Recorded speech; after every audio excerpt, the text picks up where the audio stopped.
Right, let's get Instagram going here.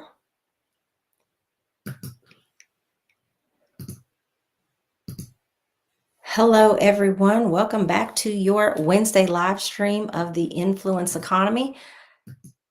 We are, if you're joining me here, you know that last week I said that I'm going to start to do some live streams on most Wednesdays, and it's just going to be the opportunity to have a lot more of a conversational chat than what I typically have in my social media and in my podcast. And so this week we are talking about how to monetize your influence without selling out. So if you've ever wanted to make real money from your expertise and from your influence, but you don't want to feel like you're burning out or selling out, this episode of this weekly broadcast is for you. I'm checking over here just to see if we have any Instagram comments because for whatever reason they don't on Restream that all of those comments don't seem to come through over here on the chat. So everyone, I am Shayna Davis. I am an income and influence strategist, and I work with women entrepreneurs and podcasters primarily to help them make serious money. And so when I say serious money, I'm talking about predictable and scalable income streams.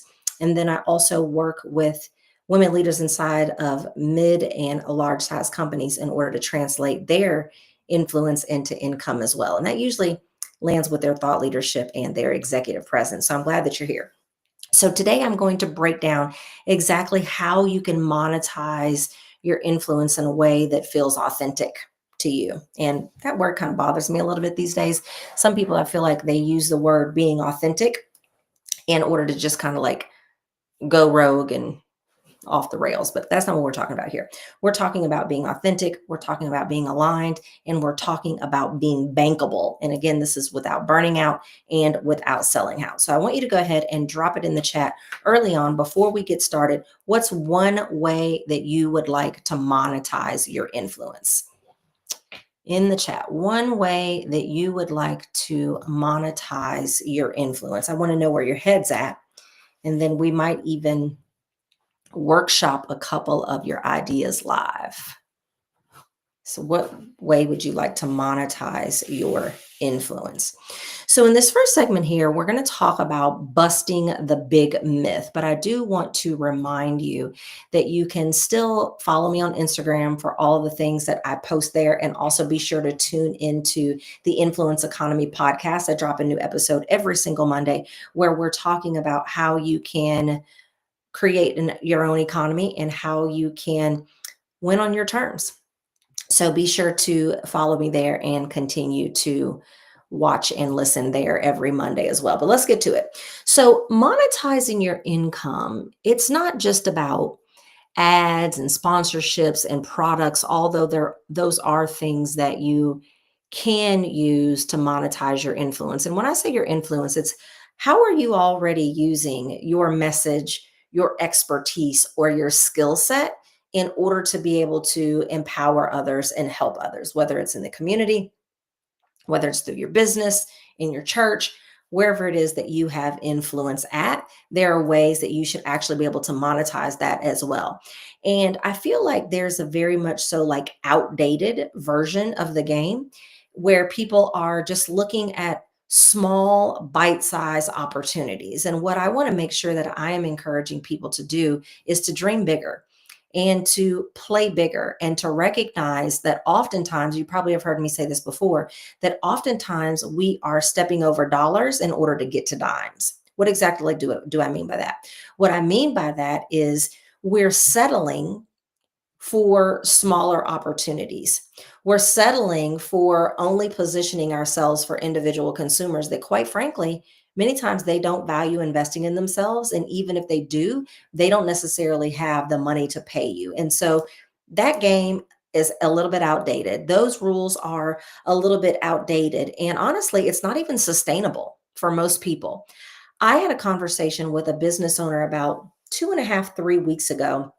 She was interviewing me for her podcast, and she was talking about how many of her clients, and her clients were all coaches, were considering getting out of the coaching and the information industry because their business had just not been sustainable. And the reason why she brought me on the show was because she knows that my expertise lies in being able to take your business, take your influence, and utilize that in order to land what I call the high five opportunities. So that's corporate contracts, corporate sponsors, major media appearances, high paid speaking engagements, and lucrative book deals. And she wanted her clients to see that there were other ways to monetize their influence beyond just selling to consumers or to business owners like they had been. But here's the truth: ads and sponsors, that's just one slice of the pie.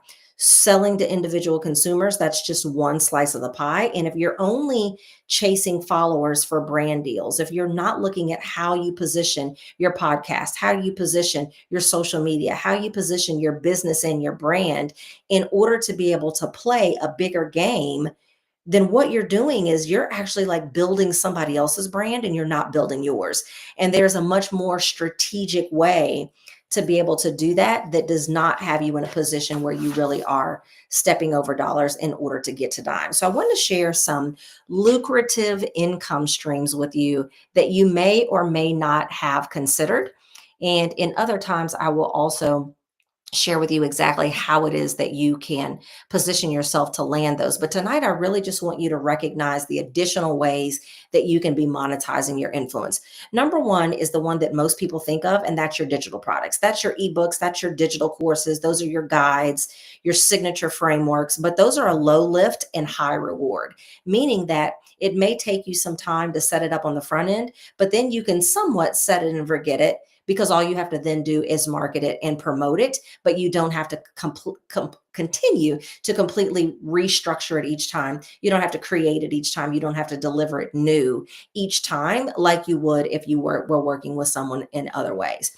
The second one is corporate contracts, because again, the obvious way is to have a course. You've heard me say before that even when it comes to the ways that people are taught to monetize their podcasts, it actually bothers me that they think they're teaching you a sophisticated strategy by telling you to use your podcast to drive people to your digital course. You should do that. I do that. But a better way is to use your brand, whether that's your podcast, your business, your social media, the different initiatives that you have built to position yourself for the other types of income streams that I'm going to talk to you about. Number one is corporate contracts, getting paid to bring your expertise inside of companies. Sometimes they'll pay you to come and speak. Sometimes they'll pay you to come in and do a workshop. Sometimes they'll come in and pay you to do a long-term training. Sometimes they will pay you to work with their teams on an extended basis, like a coaching contract. Sometimes they'll have you on retainer just to consult and keep your eye on what it is that they're doing and advise them on how they could be doing it with better impact and better income.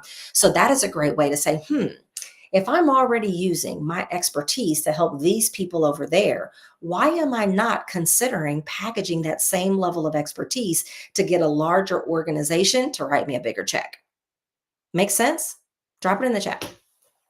Strategic sponsorships and partnerships. So when I'm talking about corporate sponsors, I'm talking about no longer bootstrapping everything it is that you do in your business. Meaning, if you have a retreat for your clients, you have to pay for it.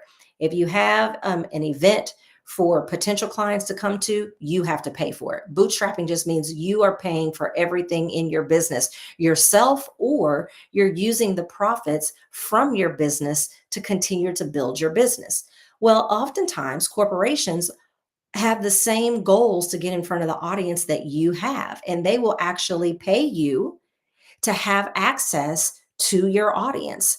Now, that can look a number of different ways. A lot of people will tell you, like, oh, give them logo placement. I had somebody the other day say, I want to pitch this sponsorship to this drink company, and so I can set their cup on the screen when I'm doing my podcast. And I'm like, nobody's paying for that. When have you ever watched somebody's podcast and bought something because they had something sitting on their desk? If I had a Stanley cup of Stanley, the only way that Stanley had ever marketed that insulated tumbler that went bananas over the last year or so, if the only way that they had marketed that was to give it to a bunch of news anchors and give it to a bunch of podcast hosts and have them to set it up on the table while they were talking, how many people do you actually think would have bought that Stanley cup? Do you think that there would have been the same level of craze around that? Absolutely not.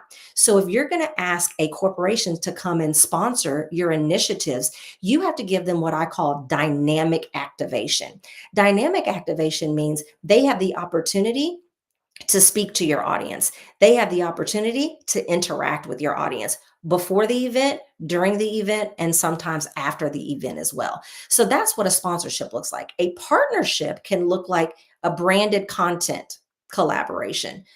Sometimes corporations will hire you to be an internal ambassador for them. So that's what more of a partnership is versus a sponsorship is, hey, this is what it is that you're already doing. Let me give you money to come and have access to that so that now you don't have to pay for the entire event yourself. You don't have to pay for the entire retreat, whatever it is that you're doing for yourself and on your own. So, number one is digital products, which most people are aware of. Number two is corporate sponsorships. Number three is or corporate contracts. Number three is corporate sponsorships and strategic partnerships. And the last one is licensing and white label deals. This is so good for big, big, big. I mean, like 6-figure and 7-figure checks from organizations. Because if you have a training or if you have a software or something like that, they can either license it, meaning pay you to use it, and they're using the name of it. Like let's just say you have a software and it is called, I don't even know. It's late at night. Let's just say your software is called the best software in the world. A corporation may pay you a lot of money to use the best software in the world with their teams, with their customers. But white labeling it is they pay you to put their name on it. So now instead of it being the best software in the world, it's ABC Corporation's software, right? So that's the difference between licensing and white labeling. Again, we're not going to go into a ton of detail here, but what I want to do tonight is I just want you to recognize that there are such bigger ways for you to monetize what it is that you're doing that is not going to burn you out. Because if business is not sustainable, if you're not finding ways to work with less people and for more, many of us start to ask ourselves, why am I even doing this anymore? And then you're not able to have the impact and the influence that you desired to have when you started off altogether. So, all of these types of income streams that I'm talking about right here, these elevated income streams, are all things that I talk about in my influence economy playbook. Inside of that playbook, there is a lot of sophisticated strategies, more than what we're talking about tonight. There is a visibility checklist so that you can actually make sure that you're doing all of the things that you should do to be visible in order to monetize your influence. And there's also a visibility ROI calculator. So every week, every month, however often you decide to do it, that you can actually sit down, look at the activities that you are doing to be visible, and use the calculator to determine what is your return on investment for those visibility strategies so that you're measuring what it is that you're doing. There's a saying that says, what gets measured gets mastered.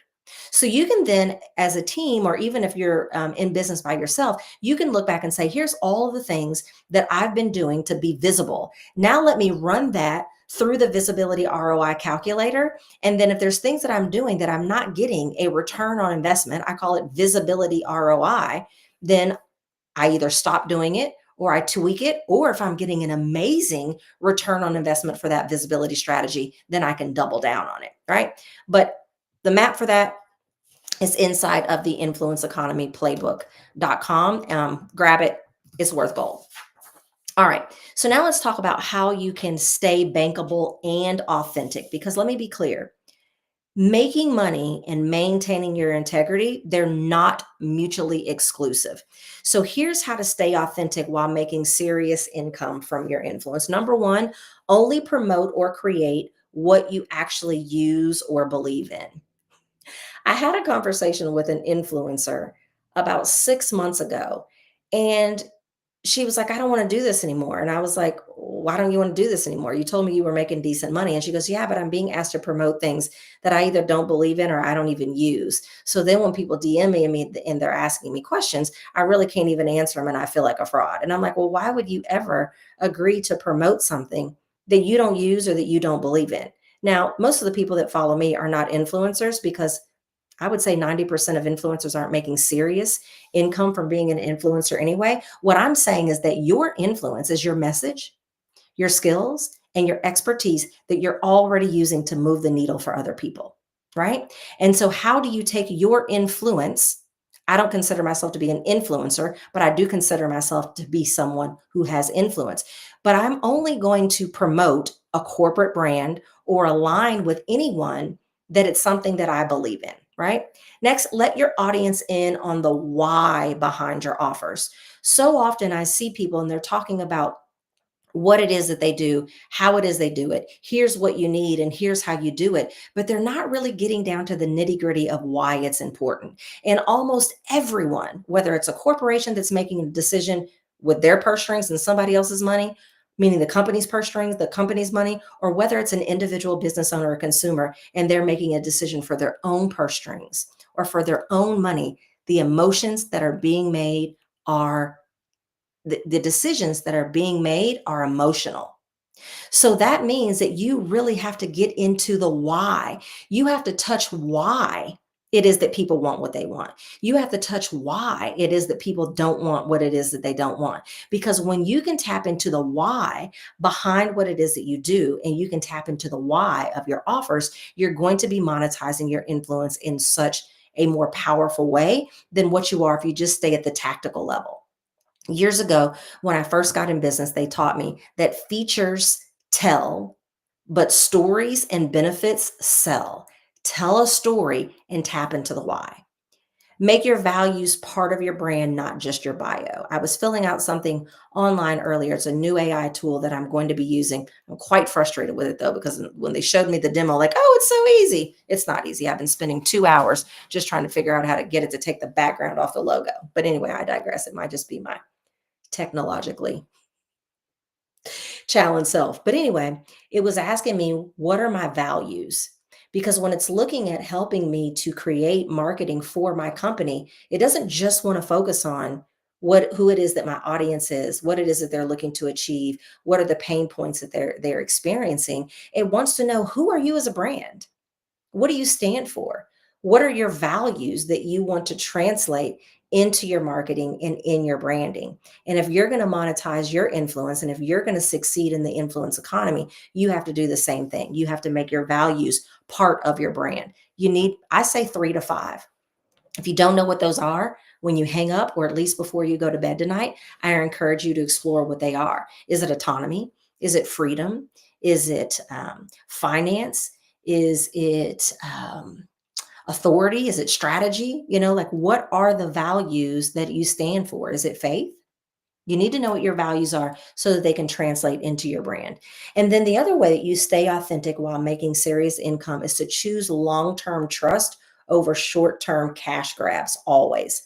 I have a rule in my business. Anything that I do in my business, I want it to be relational and I want it to be long term. I'm not interested in transactions. I don't want it to be transactional.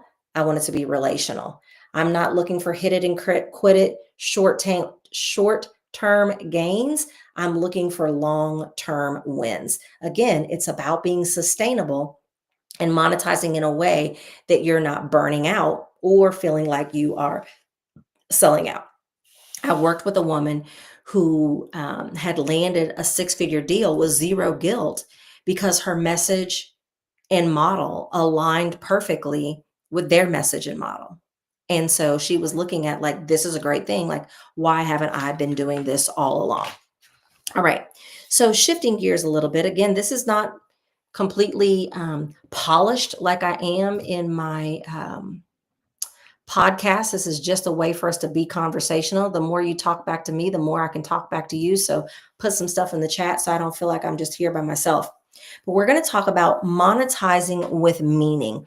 This is what I call the visibility ROI method. We talked about it a little bit earlier, but I really want you to think about, are you getting a return on investment for your visibility?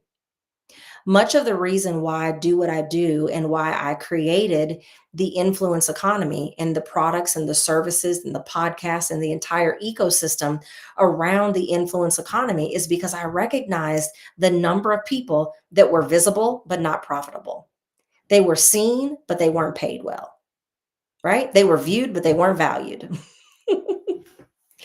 And so I want to introduce you to what I call visibility ROI. And it's not about getting a return like in likes or attention, but in actual income opportunities and impact. Now, here's the formula: it's visibility plus values plus a monetization strategy. That's your influence ecosystem. That's your return on your visibility. So, visibility plus values plus your monetization strategy.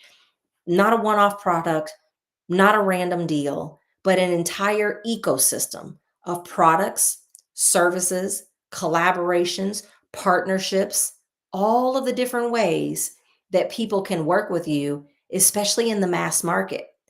How media can collaborate with you, how book publishers can reach out to you. I've had a conversation with two people in the last 2 weeks that they didn't even have to have an agent because their brand is positioned properly. Publishers are actually reaching out to them and saying, "Hey, I want you to write this book." I met another lady just last night that someone reached out to her because of how she was positioning herself. And she was positioning herself as a brand that they wanted to align with. And so it's about this entire ecosystem of aligned products, services, and partnerships that just keeps paying you back. It just keeps paying you over and over and over again.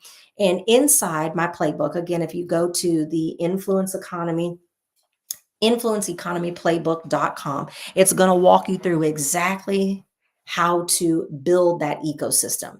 But what you have to do is you have to have multiple ways that you can supply. That's not the best way to say it. You have to have multiple ways that you can provide value to the mass market, right? Not just one sliver of the market that you serve, right? Like I have courses that help podcasts learn how to make serious money from their podcast. But the ecosystem, if you will, that I have around it, I have a message for media. I have a message for when I'm speaking. I have a message for book deals. I have different messages that serve the mass market in addition to the products and services that my business offers for entrepreneurs and podcast hosts. So if you walk through the Influence Economy Playbook at influenceeconomyplaybook.com, again, it's going to give you the visibility checklist. It's going to give you the visibility ROI calculator. If you haven't grabbed it yet, you can grab it at that link. It's super simple. It's not expensive, but it's really going to walk you through how you can build that ecosystem that is going to give you return on investment for your visibility and for your influence. Well, I promised that when I did these live streams that I would do them for less than 30 minutes, and we are at the 23-minute mark. So I want to circle back to what I asked you in the beginning. What's one way that you'd like to monetize your influence? I want to see it in the chat. What is one way that you would like to monetize your influence? Now, one of the things that I do wish that Restream did is why can't I tell where this message is coming from? But anyway, I don't know if it's YouTube or where it is, but someone is saying that they want to land corporate contracts. So I want you to ask yourself, how does your area of expertise solve a problem that a corporation has? Who inside of the corporation has this problem? And then what would your messaging be to them? If you don't know what it is, go to ChatGPT and say to ChatGPT, here is my area of expertise. I am a productivity expert. I'm wanting to get corporate training contracts. What are the problems that they have? What are the solutions that they need? And help me to tailor my messaging to be attractive to a mid-size and a large-size company. That's the very foundation of getting a corporate contract, is making sure that you know how you help them using the language that they have. Because with that example, if you're a productivity expert and you've been helping small business owners, the way that you position that is going to be different than what you would position it if you were looking for a corporate contract or a corporate partner. So again, drop it in the chat. What's one way that you would like to monetize your influence? Even if you're catching this live stream on the replay, you can drop that in the chat. And myself or someone on my team will be diligent to try to come in and respond to those. But if you're not sure yet, that's fine too. That's why this playbook exists. So again, I recommend that you go to go to influenceeconomyplaybook.com and get the Influence Economy Playbook so that you can begin to become successful in this new era of success that I call the influence economy. So if this conversation lit a fire under you, number one, I ask you that you share it. Make sure that you go back and follow me on Instagram. I am at Shana Rattler Davis. And then also listen to the podcast, which is the Influence Economy podcast every Monday. And I'm going to continue to try to go live in these more conversational ways most Wednesdays. And hopefully within a couple of weeks, it'll start to catch on a little bit more and there'll be more of you here that are live and that we can actually have a dialogue. Who knows? I may even bring some of y'all on live sometimes. But I just wanted this to be a little bit more of an informal way of me putting my thought leadership out there in order to help you to be successful in the influence economy. So I'll leave you with this. Visibility is powerful, but visibility that pays you back, that's what we're building here. So I hope that everyone has a great night. Talk to you soon. Bye-bye.